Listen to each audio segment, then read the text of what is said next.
ఈ వీడియోని మీకు స్పాన్సర్ చేస్తున్న వారు Truzon solar by Suntek. Truzon solar power super power. మీ పవర్ బిల్ ని జీరో చేసుకోవాలనుకుంటున్నారా? అయితే ట్రూజోన్ సోలార్ పవర్ ని ఇన్స్టాల్ చేసుకోండి. నమస్కారం, వెల్కమ్ టు సుమన్ టీవీ. నేను గీతాంజలి. ప్రస్తుతం మనతో పాటు భారతీయ శంకరపీఠం వ్యవస్థాపకులు, ప్రముఖ ఆధ్యాత్మికవేత్త, జ్యోతిష్యులు, బ్రహ్మశ్రీ అన్నవరపు తిరుపతి మూర్తి అవధాని గురువు గారు ఉన్నారు. వారితో మాట్లాడదాం. గురుగారు నమస్కారం అండి. ఓం శ్రీ మహాగణాధిపతయే నమః.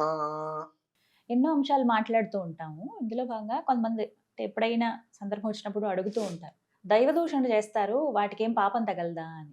ఎందుకంటే ఇంత బాగా దేవుడిని ప్రేమిస్తాము, అన్ని సేవలు అవన్నీ చేస్తూ ఉంటాం, అలాగే కోపం కూడా వస్తుంది దేవుడి పైన, దైవ దూషణ చేస్తాము, నిందాస్తుతి కూడా ఉంది కదా అని ఒక మాట వస్తూ ఉంటుంది. దైవ దూషణ చేయటం అనేది అది ప్రేమతో చేయటమా, లేకపోతే కోపంతో చేసిన దూషణ? దూషణ. మరి దానికి తగ్గట్టుగా ఫలితం పొందుతామా? ఎలా అసలు దైవం నుంచి ఎలాంటి ఫలితాలు మనకి అందుతాయి? తప్పకుండా అమ్మా. మన పూర్వీకుల నుంచి మనం వినాశకాలే విపరీత బుద్ధి అనేటువంటిది వింటూనే ఉంటాం. అలాగే మతిం ధర్మేం గతిం శుభాం, అంటే మన మతి, మన ఆలోచన ఉండే విధానాన్ని అనుసరించి మన గతి అనేటువంటిది శుభంగా ఉండాలా అశుభంగా ఉండాలనేటువంటిది అక్కడ చెప్పబడి ఉంది. దీనికి ఉదాహరణలు విపరీతంగా ఉన్నాయండి. రీసెంట్గా ఒక ఉదాహరణ కూడా వచ్చింది.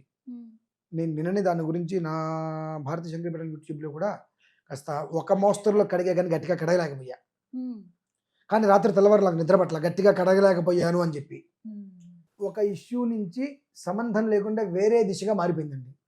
ఆయన ఎవరో శివాజీ గారు అని చెప్పి సినిమా యాక్టర్ గారు. ఆయన పద్ధతి సాంప్రదాయం గురించి మాట్లాడేటువంటి దాంట్లో 2 మాటలు వచ్చినాయి. దానికి ఆయన అపాలజీ కూడా చెప్పారు, అయిపోయింది. ఆ విషయాన్ని పట్టుకొని చిలికి చిలికి చిలికి చిలికి చిలికి చిలికి గాలివానైనట్టుగా పెరిగింది. ఇందులో అతను అన్వేషణ, అతను ఎవరు కూడా అసలు నాకు నిన్నటి వరకు తెలియదు. ఈ చాలామంది ఫోన్ చేసి, గురువుగారు అన్వేష్ ఇలా మాట్లాడారు కదండి, మీరు దాని గురించి ఏమైనా మాట్లాడతారా అంటే, అసలు అన్వేష్ ఎవరు అంటే ఎవరు కొన్ని లింక్స్ పంపించారు. అవన్నీ చూస్తే నాకు అనిపించింది ఇట్లాంటి వారు కూడా ఉన్నారా అని. చాలామంది ఫోన్ చేసి ఏమడిగారంటే, అండి గురుగారు మీరు ఏదైనా గట్టిగా మాట్లాడాలని, ఏదైనా చేయాలండి అన్నారు. ఏంటంటే నేను చెప్పే వీడియోలో కొన్ని విషయాలు వాళ్ళకు కూడా తగలాలి. నేనేమన్నా అంటే దాందే ఉందయ్యా, అందరూ కలిసి రండి, నిరాహార దీక్ష చేద్దాం, నేను ముందుంటా, ధర్నా చేద్దాం, నేను ముందుంటా. నేను ఒక్కరిని ఉంటే ఉపయోగం లేదు, 10 మంది ఉన్నారా చెప్పండి, నేను వస్తాను, కూర్చుంటాను. అతను ఎక్కడున్నా సరే అరెస్ట్ చేసి ఇక్కడికి తీసుకురావాలి, క్షమార్పణలు చెప్పించాలి. అప్పటి వరకు ఎన్ని రోజులైనా ప్రాణం పోతుందన్నా సరే నిరాహార దీక్ష కూర్చుని ధర్నాకి దిగుదామన్నా. గురుగారు చాలా పనులు ఉన్నాయండి, మేము అక్కడికి వచ్చి కూర్చోలేమండి. ఇక నీకు ఎందుకయ్యా అక్కడికి వచ్చి కూర్చోలేని వాడు నాకు ఎందుకు ఫోన్ చేసి చెప్తావు అనే విషయం మీద కొన్ని రాత్రి వీడియోస్ చేశా. ఇప్పుడు అదే వచ్చింది కాబట్టి చెప్తున్నానండి. నా అన్వేషించినటువంటి వ్యక్తి ధర్మద్రోహి, దైవద్రోహి, దేశద్రోహి కూడా అండి. ఏంటండి ఎవరు? దేశద్రోహి కూడా. నేను అలా మాట్లాడచ్చా అంటే, ఒక 10 మంది మంచి కోరుతూ, 10 మంది క్షేమాన్ని కోరుతూ, ఎప్పుడు ఆశీర్వచనాన్ని ఇచ్చేటువంటి బ్రాహ్మణుడిగా ఆ మాట నేను మాట్లాడకూడదు. కానీ ఇప్పుడు దేశంలో ఉంటూ ఆ తిండి తింటున్నాను కనుక దేశానికి పట్టినటువంటి పీడ ఏదైతే ఉందో ఆ పీడ గురించి మాట్లాడదలుచుకున్నా. అతను మాట్లాడండి సీతమ్మ వారి గురించి, అలాగే ద్రౌపది దేవి గారి గురించి. అతని బ్రతుక్కి ధర్మజ్ఞానం ఏముండింది, ధర్మదృష్టి ఏముందండి? ఎలా పడితే అలా మాట్లాడేశాడు. 1. 2, భారతదేశం దరిద్రంట. ఇక్కడ నేను రాను, దరిద్రము, నా కూతురిని కూడా రేప్ చేసేస్తారు ఇక్కడికి వస్తే.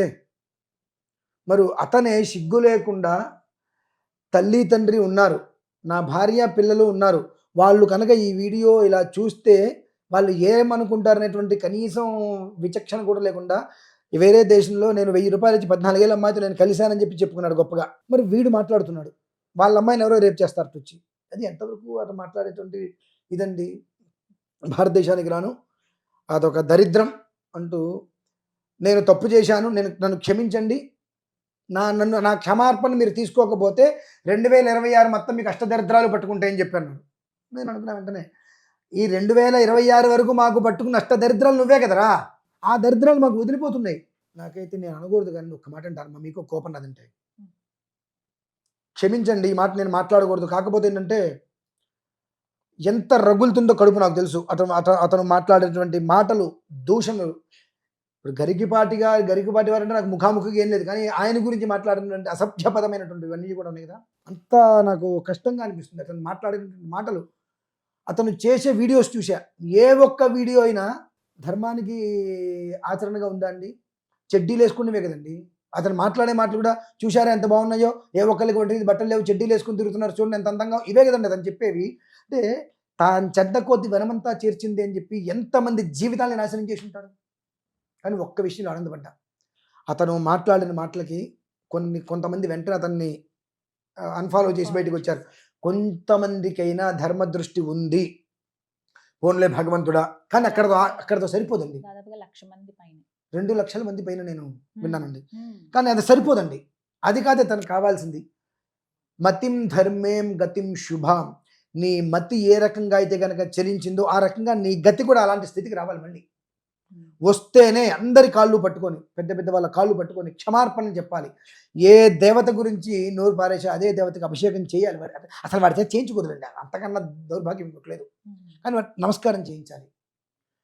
ఎటువంటి మాటలండి.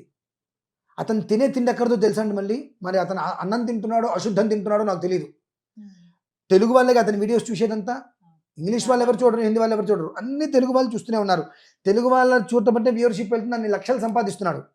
మరి ఇన్ని లక్షల మంది నుంచి వచ్చేటువంటి డబ్బుతో తను తింటున్నాడని, అతను అన్నం తింటున్నాడా, అశుద్ధం తింటున్నాడా, ఏం తాగుతున్నాడు అతను? అంటే ఏం తింటే ఆ బుద్ధులు పుడతాయి. మరి అతను తినేది ఏంటండి? అటువంటి బుద్ధులు పుట్టి అసలు సంబంధం లేదు. అమ్మా ఆడవాళ్ళు మీరు ఎలా కావాలంటే అలా ఉండండి, విచ్చలవిడిగా. నువ్వెవడోయా చెప్పడానికి విచ్చలవిడిగా ఉండవని చెప్పి? నీలాంటి వాడి వల్ల కాదు దేశం నాశనం అయిపోయింది. 30 ఏళ్ళు వెనక్కి వెళ్ళండి, ఎక్కడైనా పసిపిల్లల మీద మానభంగాలు జరిగాయండి? ఏం లేదు కదా. అందరూ బాగానే ఉండేవారు. వివాహమై 60-70 సంవత్సరాలు వచ్చినా ఎన్ని తగాదాలు వచ్చినా విడిపోయే వాళ్ళు కాదు కదా. ఇటువంటి వెధవలు, ఇటువంటి వాళ్ళు మాట్లాడేదాన్ని బట్టి స్త్రీ స్వేచ్ఛ అవసరమైన, స్త్రీకి స్వేచ్ఛ ఉండాలి. అది ఎంతవరకు ఉండాలి? భూమి మీద ఉండేటువంటి వాళ్ళు మగవాళ్ళల్లో 70% వెధవలే ఉన్నారు, ఒప్పుకుంటా. వాళ్ళు ఎలా ఉన్నా వంకర దృష్టితో చూస్తారు. ఆ దృష్టి చూడటానికి అవకాశం మనము ఇవ్వకూడదు కదా. అనే ఒక మనిషి చేత మనం వేలెత్తి చూపించుకోకూడదు. అదే మనం తప్పు. కానీ మన తల్లిదండ్రులు మన కోరికల కోసం రకరకాల బట్టలు ఇచ్చి ఏదో వేసుకుంటూ దాన్ని మన రోడ్డు మీదకి వెళ్ళడం, 10 మందికి 10 రకాల అవకాశాలు ఇవ్వడం జరిగింది. అమ్మా ఇలా వద్దు. మీరు సినిమాల్లో ఉన్నప్పుడు ఏ బట్టలైనా ఉండండి, బయటకి వచ్చినప్పుడు మాత్రం పద్ధతిగా నిండా వస్త్రాలు కట్టుకొని చక్కగా పద్ధతిగా ఉండండి అనేగా చెప్పింది ఆయన. అందులో 2 మాటలు దొరికినాయి. దానికి ఆయన క్షమార్పణ చెప్పాడు. కానీ ఆ విషయాల్ని తీసుకొని కేవలం ఎక్కడికో వెళ్ళిపోయింది. ఇప్పుడు కొంతమంది ప్రబుద్ధులు బయటకు వచ్చి రకరకాలుగా మాట్లాడారు. ఈ మాట్లాడిన వాళ్ళ ఆడపిల్లల మీద అఘాయితీయాలు జరుగుతుంది మాట్లాడారండి. మరి ఇప్పుడు ఎందుకు లేచింది నోరు? అసలు దేనికి మాట్లాడాలో, దేనికి మాట్లాడకూడదో తెలియకుండా కూడా విచక్షణ కోల్పోతున్నారండి. అటువంటి స్థితిలో అసలు సంబంధం లేనటువంటి వ్యక్తి నువ్వేదో దేశాలు పట్టుకుని తిరుగుతున్నావు, భార్య బిడ్డలను పక్కన పెట్టావు, తల్లిదండ్రులు పక్కన పెట్టావు, ఇండియాకి రాకుండా దేశాలు పట్టుకుని తిరుగుతున్నావు. ఎందుకు తిరుగుతున్నావు అడగట్లా. నువ్వు చూపించే వీడియోలు అందరూ చూస్తూనే ఉన్నారు కదా అని చెప్పి నువ్వు ఏం మాట్లాడినా తలకాయించుకుంటారనుకుంటున్నావా, తలుపుతారనుకుంటున్నావా? ఇదంతా తప్పండి. అటు ఇవాళ కాదండి, నేను కొన్ని వీడియోస్ చూశాను నిన్న మొన్నట్లో. చాలామంది పెద్ద పెద్ద వాళ్ళని అన్నరాని మాటలు, నోటికి ఏ మాట వస్తే మాట, ఎంత మాట వస్తే ఎంత మాట, ఇవన్నీ కాకుండా ఈ మాటలు నేను మాట్లాడుతున్న కారణం ఏంటంటే, అతను ఏదో అన్నాడు, ఈ సగం బట్టలు వేసుకోకుండా అంటే ఏ లం కొడుకు కూడా ఏది చూడ్డం. ఎవరిని ఉద్దేశించి ఉంటున్నావు నువ్వు? ఏంటండి అంటే ఆ మాటలకి నేను ఇలా స్పందించాల్సి వస్తుంది. లం కొడుకు ఏంటంటే ఎవరంటే నువ్వు ఏం మాట్లాడినా పడతారనుకుంటున్నావా? అదంటే ధర్మమేనా మాట్లాడటం? దేవీ దేవతలు, నీకు విచక్షణ లేదు, నువ్వు ఏం తింటున్నావో తెలియదు, నోరు ఎలా మాట్లాడుతున్నావో తెలియదు, ఎలా పడతారో నోరు ఉంది కదా అని వాగేస్తే నోరా వీపుకు చేటు అంటారు మన వాళ్ళు. ఏం జరిగిందండి? సరిపోదండి ఇది. ఇంకా ఏ స్థితికి రావాలంటే ప్రముఖంగా ఇక్కడ ఇండియా దిగి లాక్కు రావాలండి. అతన్ని లాక్కొచ్చి నా ఈ ధర్మాన్ని నేను దూషించాను అని చెప్పి పెద్దల కాళ్ళు పట్టుకొని ఏడవాలి. అతను ధర్మద్రోహి, దైవద్రోహి, దేశద్రోహి కూడా. అతను పాస్పోర్ట్ మొత్తం సీజ్ చేయిస్తే చెప్తే ఇంకొక మనిషికి వెన్నులో వణుకు పుట్టాలంటే, ఈ మనిషికి సరైన బుద్ధి చెబితే ఇంకొక మనిషి ఇలా మాట్లాడాలంటే వామ్మో ఎప్పుడు వీళ్ళు ఎలా ఉన్నప్పటికీ కూడా ఏ మనిషికి సంబంధం లేకుండా ఎవరి జీవితం వాళ్ళు అనుభవిస్తున్నా వాళ్ళ ధర్మం గురించో వాళ్ళ దేశం గురించో వాళ్ళ దేవుడి గురించో కనుక మాట్లాడితే అందరూ ఒకటవుతారు, తిత్తి తీస్తారు అని చెప్పి ఇంకొకటి వెన్నులో వణుకు పుట్టాలంటే ఇది చాలా పై స్థాయికి వెళ్ళాలమ్మా. నేను సిద్ధపడ్డానమ్మా. ఫోన్లు చేస్తుంటే నాకు రండి నిరాహార దీక్ష చచ్చేంత వరకు చేద్దాం. అతని పేరు మీద నిరాహార దీక్ష చేస్తే ఏదైనా అయితే ఎక్కడున్నా అతను లాక్కొస్తారు, ఆ రకంగా అయినా అతను లాక్కొస్తారు, చేద్దాం రండి అన్న. జన్మలో నాకు ఫోన్ చేయకండి అని చెప్పి ఇంకా అంటే వాళ్ళ కుతూహలం. గురుగారు నేను దీని మీద చాలా ఇదిగా ఉన్నానండి, నేను మాట్లాడతానండి, నేను వస్తున్నానండి, మీకు చెప్తానండి, మీరు దీని గురించి మాట్లాడండి. నేను మాట్లాడటం కాదయ్యా, రా కూర్చుందాం. దానికి మళ్ళీ పిరికితనం. ఇటువంటి వాళ్ళు దేనికండి? నేను ఇప్పుడు కూడా సిద్ధంగా ఉన్నా. ఎవరన్నా చేద్దాము అంటే ముందుకు వెళ్తాను. నేను నిరాహార దీక్ష అంటే నేనే కూర్చుంటా. ప్రాణం పోతే పోతుంది. ఆ ద్రోహం చేసినటువంటి వ్యక్తి అతి జుగుప్సాకరంగా అత్యంత మనం వాడకూడదు అటువంటి రీతిలో దేవతల్ని పదజాలం వాడాడు అని అంటే ఎలాంటి శిక్ష వేస్తే అతనికి బుద్ధి వస్తుందండి? అటువంటి శిక్ష వెయ్యాలండి. వీళ్ళందరికీ కూడా నేను చెప్పేది అదే. అందులోంచి మనం బయటకు వచ్చేస్తే సరిపోదు. గతి లేక మతి చెడి రోడ్డును పడాలి. ఆనాడు ధర్మం అంటే ఏంటి, సనాతనం అంటే ఏంటి, సనాతనం అంటే ఏంటి అని డౌట్ వస్తుంది అందరు కదండి. శుక్లాంబరధరం విష్ణుం శశివర్ణం చతుర్భుజం ప్రసన్నవదనం ధ్యాయేత్ సర్వ విఘ్నోపశాంతయే. కొన్ని వేల సంవత్సరాల క్రితం ఇదే శ్లోకం. కొన్ని వేల సంవత్సరాలు దాటినా ఈ శ్లోకంలో అక్షరం మారదు. ధర్మం అంటే అదే కదండి. కాలం మారిందంటే కాలం ఎక్కడికి మారలా. సూర్యుడు వేల సంవత్సరాల క్రితం తూర్పే ఉదయించాడు, ఇప్పుడు తూర్పే ఉదయిస్తున్నాడు, తర్వాత తూర్పే ఉదయిస్తాడు. కాలం ఎక్కడికి మారలేదండి. మనం అప్డేట్ అప్డేట్ అప్డేట్ అనుకుంటూ మనకు ఉన్న దాంట్లో మనం అప్డేట్ అవ్వాలి, వేరే వాళ్ళ దాంట్లో అప్డేట్ కదండి. మొన్న నేను అమెరికా వెళ్ళా కదా, అక్కడ చూస్తే నాకు ఎంత ముచ్చటేసిందో. అసలు మన వాళ్ళు కాదు, మనకు సంబంధం లేదు, వాళ్ళందరూ చీరలు కట్టుకొని ఆ పంచలు కట్టుకొని ఒక పక్క ఊడి వాళ్ళకి అలవాట్లేదు, దాని మీద బెల్ట్ లాంటివి పెట్టుకొని జాగ్రత్తగా వచ్చి అక్కడ కూర్చొని గంటలు గంటలు కూర్చొని భజన చేస్తుంటే కృష్ణ కృష్ణ రామరామని భజన చేసుకుంటూ ఆ ఊరేగింపు చేస్తుంటే చక్కగా ఎగురుతూ డాన్సులు వేసుకుంటూ తిరిగి మన పిల్లలతో పాటుగా ఇంతింత పిల్లలు వచ్చి పట్టు జాకెట్లో వేసుకొని వచ్చి కూర్చొని వాళ్ళకి పారాయణీలను వేసుకుని ఎంత ముద్దు వచ్చిందో. అక్కడ ఉన్నటువంటి తెలుగు పిల్లలందరూ కూడా లలిత సహస్రనామం చెప్పని కోరుకున్నారండి. ఇక్కడ మన వాళ్ళు ఏంట్రా అంటే ఆచమానం అంటే మా పిల్లలకి ఆచమానం తెలియదండి. ఇవాళ నువ్వు ఆచమానం చెప్పలేదు, రేపు ఉదయము నీకు నీళ్ళు ఇస్తారని ఎలా ఊహిస్తున్నావు? ఇటువంటి కొన్ని చిన్నపిల్లలకి మనం నేర్పాలండి. భయపెట్టకూడదు. భయపెట్టకుండా ఆచరణలోకి తీసుకెళ్తే భవిష్యత్తు మన పిల్లల్ని మనం కాపాడుకునే వాళ్ళం అవుతాం. ఎందుకంటే ఇవాళ రోజులు ఎలా ఉంది అంటే పసిపిల్లలు అనేటువంటిది కూడా లేకుండా ఎలా పడితే అలా మృగాల కన్నా దారుణంగా ప్రవర్తిస్తున్నారు అని అంటే, ఒకటి వాళ్ళ హీనమైన బుద్ధి, రెండు స్వతహాగానే వాళ్ళ చంచలమైన బుద్ధికి కొన్ని రకాలుగా స్త్రీ అంటేనే ఎవరు తెలుసు అంటే ముందు నగాయత్ర్యా పరం మంత్రం నమాతు పరదేవతం. స్త్రీ అంటే మాతృశబ్దం. గాయత్రి మంత్రాన్ని మించినటువంటి మంత్రం లేదు అని ఎలా అయితే ఉందో, స్త్రీకి మించినటువంటి దైవం లేదు అనేటువంటిది ఉంది. ఎక్కడైతే స్త్రీ పూజింపబడుతుందో అక్కడ దేవతలు ఉంటారు అనేటువంటిది కూడా చెప్పబడి ఉంది. ఇద్దరు స్త్రీలను మనం పక్కన పెడితే ఎలా ఉంటారు చెప్పండి? ఒకరినేమో నిండుగా చక్కగా చీర కట్టి చేతులు గాజులు వేసి నిలబెడతాం, ఇంకొకరినేమో సగం సగం బట్టలు వేసి నిలబడితే దండం ఎవరికి పెడతారు, ఫోటోలు ఎవరికి తీస్తారు?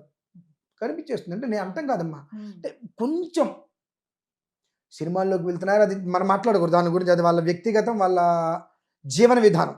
బయటకు వచ్చిన తర్వాత నీ ఇంట్లో పూజలు చేస్తున్నప్పుడు, దేవాలయానికి వెళ్తున్నప్పుడు, ఫంక్షన్స్కి చక్కటి ఫంక్షన్స్కి వెళ్తున్నప్పుడు నిండుగా కనిపిస్తే అబ్బా ఎంత నిండుగా ఉందిరా అమ్మాయి, మా అమ్మలాగా ఉంది ఇలా అనుకుంటా తప్ప ఇంకొక భావన తొందరగా రాదు.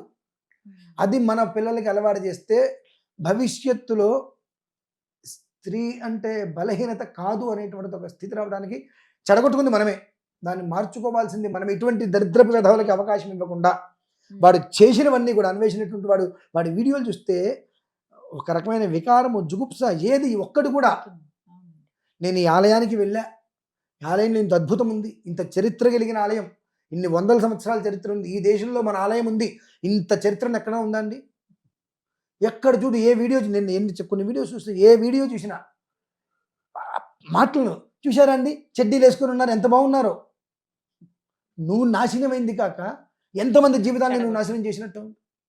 ఎక్కడికి పోదండి. చెరపకురా చెడేవు, నవ్వుతూ చేసేది ఏడుస్తూ అనుభవిస్తారంటారు చూసారండి, ఇదే. ఇటువంటిది ప్రతి మనిషికి కర్మ ఎప్పుడు నీ జోలికి రాదు. అది వస్తుంది ఒకరోజు, నువ్వు చేసిన దానికి ప్రతికర్మ ఇవ్వడానికి వస్తుంది, ప్రతిఫలం. ఆ ఇచ్చిన రోజు నాడు గిజగిజలాడుతుంది. నీటిలో ఉన్నటువంటి చేప ఒడ్డుకు వస్తే దాని బ్రతికి ఏమవుతుందో పాపం, ఆ స్థితికి ధర్మం జోలికి వస్తే ఆ స్థితికి దిగజారాలండి. ఉదాహరణ ఇది ఎక్కడో అక్కడ కళ్ళ ముందు ఇప్పుడు ప్రజెంట్ కనిపిస్తుంది ఉదాహరణ ఇది ఒకటే. అది నేను గట్టిగా చెప్తా. అందుకనంటే అనరాని మాటలు, నేను ఆ మాట ఎందుకు రాల్సి వచ్చింది అంటే, ఆ లకారం మీద తిట్లకి అంటే అందరినీ తిట్టావు నువ్వు, ఆ మాట ఎంత ధైర్యం అండి, ఎంత బలుపు. ఇంకా మాట్లాడచ్చు కానీ అంత దిగజారిన స్థితిలో నేను లేను. అది మా పరిస్థితి అయితే. ధన్యవాదాలు గురుగారు. నమస్కారం. పరమేశ్వర.